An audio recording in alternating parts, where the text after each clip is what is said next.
আজকে আমরা instead of oblique in lieu of এর ব্যবহার শিখব। এর অর্থ হচ্ছে পরিবর্তে, স্থলে অথবা বদলে।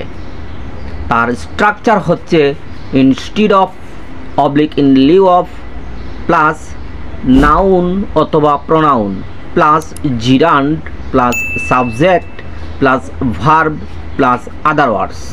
1. সেখানে না গিয়ে আমরা বাড়িতেই থাকলাম। Instead of going there we stayed at home. 2. আমরা তাদের শ্রমের বিনিময়ে খাবার দিয়েছি।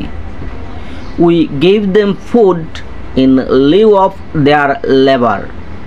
3. Instead of you your brother will do this. তোমার পরিবর্তে তোমার ভাই হিয়া করবে। Instead of reading he was playing. পড়ার পরিবর্তে সে খেলছিল। He gave me a book instead of money. সে টাকার পরিবর্তে আমাকে একটি বই দিয়েছিল। তার ভাইয়ের পরিবর্তে আমি তাকে সাহায্য করেছিলাম। Instead of his brother I helped him.